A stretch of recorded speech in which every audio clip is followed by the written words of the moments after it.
Hello dear student, and welcome to the fourth installment of my little course, The 12 Days of Christmas in English. To give you all a recap, we've been looking at 19th century Christmas literature, Christmas songs from the 80s, and the ingredients of traditional Christmas dinners. So if you haven't watched my previous videos, I thoroughly recommend doing so in order to get the full concept of what a typical British Christmas is. But what do I have in store for you today? Well, today I'm going to try my hardest to get you all to laugh. Yes, today we are going to talk about the topic of humour at Christmas. Now, naturally, many people can crack jokes at the dinner table, but if you're not good at quickly thinking up a funny joke or an anecdote, we have the perfect solution. And this solution comes in the form of a Christmas cracker. Now, what is a Christmas cracker? A Christmas cracker is essentially a brightly coloured tube, typically made of cardboard, and while one person takes one side of the tube, the other person, takes the other side. And then the fun starts. Both people pull as hard as they can, and there is a huge bang, hence the name cracker. So it's like a cracking noise, as the cracker is being pulled apart. Now, the person who ends up with the longest part of the tube wins. And why do they win? Well, it's because the longest part of the tube is the part that contains the presents. Now, these presents are very, very small, and they're typically things like keychains, nail clippers, jewelry, and very small toys. In addition, you will also find a paper crown. And the most important thing, you will find a piece of paper where you can read a Christmas joke. Now, I have compiled the top Christmas jokes that I have found in my Christmas crackers. And the reason why I've chosen these ones is because they contain examples of wordplay. Now, wordplay is where a word or various words have a double meaning or they sound very similar to each other. It's not the best idea to explain jokes, but I'm making an exception in this video. Mainly so that you will expand your knowledge and understanding and hopefully appreciation of the English language, as well as the acceptance that we can make some seriously terrible jokes in English. Okay, so without further ado, let's get started and I will introduce the first joke. Why don't you ever see Santa in the hospital? Because he has private elf care. Did you get it? Don't worry if you didn't, it's a terrible, terrible joke. But anyway, an elf is the name of Santa's little helper, the person who wraps the presents for the good boys and girls around the world. But if we listen to the word and add an H to the beginning, it sounds a lot like health. So let me repeat the joke again. Why don't you ever see Santa in the hospital? Because he has private elf health care. How many of you laughed at that joke? Probably not many. Let's quickly move on to joke number 2. How do you know when Santa's around?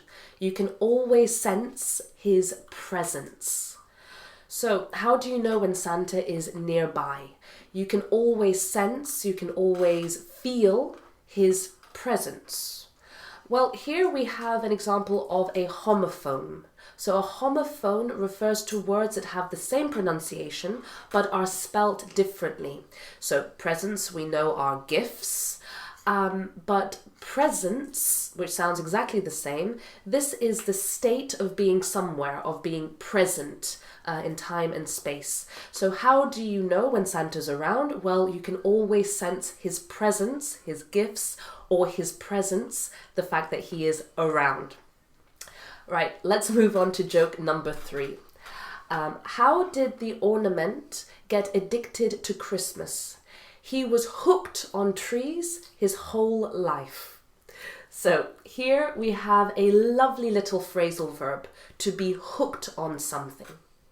So the ornament is physically hooked on the tree, but to be hooked on also means to be strongly attached to something, either because you enjoy it, very, very much, or you have something like an unhealthy addiction to it. So I'll give you an example sentence for this one.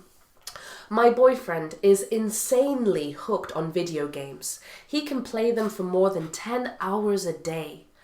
Or she got hooked on drugs at an early age and had to go to rehab to give up her addiction. So let's return to the joke one more time. How did the ornament get addicted to Christmas? He was hooked on trees his whole life. So hooked on, insanely attracted to. Okay? Next joke. What does Santa do when his elves misbehave? He gives them the sack. Well, a sack is a type of bag, specifically the one that Santa uses to carry presents to the good little boys and girls around the world. But to give someone the sack is an idiomatic expression, and it basically means to fire someone, to dismiss them from employment. So I'll give you an example just to illustrate that. After giving Gary multiple warnings about his conduct and attitude in the office, his manager was forced to give him the sack. So, going back to the joke, what does Santa do when his elves misbehave? He gives them the sack. He fires them, essentially. Very good. Let's move on to the next joke. Why did no one bid for Rudolph and Blitzen on eBay? Because they were too dear. Oh, this is my favorite one. I'm very sorry. Even if you don't laugh, for me, this is comedy gold. So, as you might already know, eBay is a platform where people can make offers or bids for items that they want. So, in this context, Rudolph and Blitzen are reindeers that have been put on this platform, but nobody wants to bid for them. Why? Too dear. I'm sorry, I think this is like the best thing. But anyway, again, we have a case of homophones. Words with similar pronunciation, but not written exactly the same way. So, too sounds like to, T-O-O, and dear sounds like dear, D-E-A-R. So, too dear, what does that mean? Dear in this context means expensive. So another example sentence of this word could be, I really wanted to buy my fiancé a diamond ring, but it was too dear, so I bought her a silver one instead.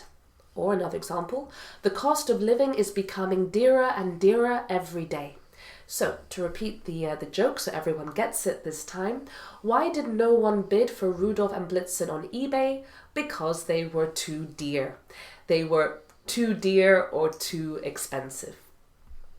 Okay, right, we're on to the last joke. So finally, if you haven't laughed in all this video, it's fine. We're almost coming to the end, okay? But the last joke of the day, are we ready? What did Frosty's girlfriend give him when she was mad at him? The cold shoulder. So, Frosty is the name of a famous snowman, and we can imagine his girlfriend is probably a lovely snow woman. However, she got mad at him. She got angry with him, and she gave him the cold shoulder. So literally, as they are snow people, we can imagine that they have very cold hands, very cold faces, and naturally very cold shoulders. But cold shoulder, to give someone the cold shoulder, is an idiomatic expression which means to ignore someone, to pretend that someone doesn't exist. So basically not to speak to them, to ignore them. So we can imagine when someone in a relationship is angry or mad at their partner, they might give them the cold shoulder for a while. They'll stop talking to them, maybe until the situation has calmed down. Here's another example. After giving me such a warm welcome the first day, I was really surprised when the very next day, Sarah gave me the cold shoulder and refused to speak to me. So, once again, this is the last joke. What did Frosty's girlfriend give him when she was mad at him? The cold shoulder. So, Frosty's girlfriend ignored him. She did not want to speak to him. Okay? Wonderful. So with that, you have learned a few very silly, maybe not so funny, but definitely silly Christmas jokes that you can share, and maybe, just maybe, you can get someone to laugh at them. Anyway, this is where we come to the quiz. This is the part where I share with you an exercise which is based on the Cambridge exams. And today we are looking at keyword formations, okay? Keyword formations are essentially the part of the exam where you have one sentence and underneath that you have a word in bold. And in the second sentence is not fully finished. So using that word in bold, you have to finish the sentence so that it has exactly the same meaning as the first sentence. So at least for many of my students, this is the trickiest part of all the Cambridge exams. But don't worry, we're going to do it together, okay? So the first sentence, let me read it out for you.